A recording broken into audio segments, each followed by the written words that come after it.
isang napakalakas at humahagupit na bagyo ang pumasok sa ating bansa. Nobyembre 1, taong 2020. Tinaguri ang Earth's strongest typhoon of the year.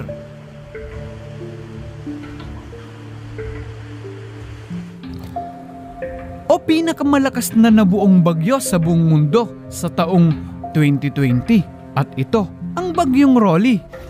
Yan ang ating pag-uusapan sa video na ito.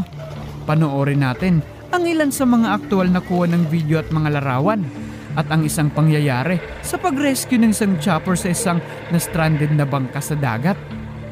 Pero bago ang lahat, paabutin natin ng 100 likes ang video na ito at huwag kalilimutang mag-subscribe sa channel ko. I-hit mo na rin ang notification bell para lagi kang updated sa mga future uploads ko. Nag-a-upload ako ng 1 hanggang sa 3 videos linggo-linggo. Mag-iwan na rin ng comment, then like and share at baka ikaw na ang isa sa mapipili na mananalo ng 100 peso load weekly. Ano pa ang hinihintay natin mga katropa? At simulan na natin.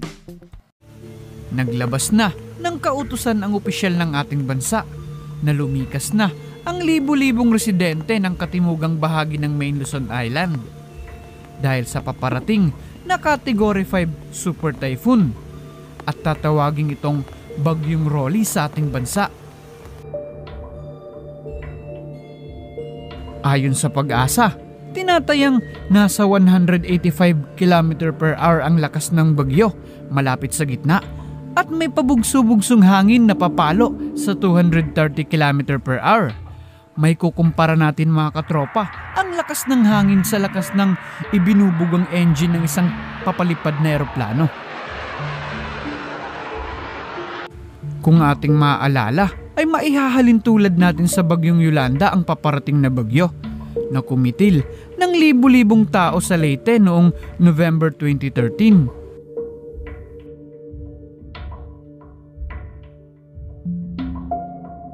Tinutumbok ng Bagyong Rolly ang bahagi ng Aurora, Quezon, Linggo ng gabi o Lunes ng umaga. Pero maaari pa itong magbago sa mga susunod na oras.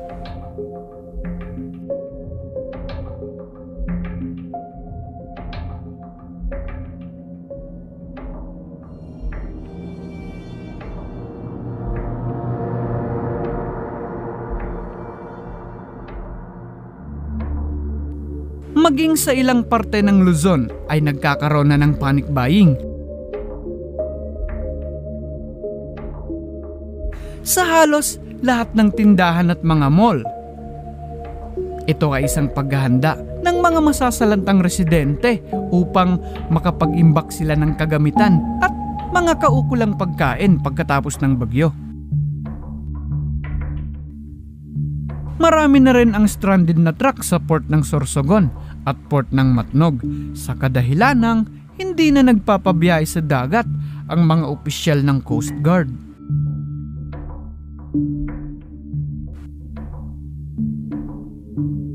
Maging ang mga residente sa tabing dagat ay bahagyang itinali ang kanilang mga bubong at pader upang mabawasan man lang ang pagkasira bilang isang paghahanda na rin sa bagyo.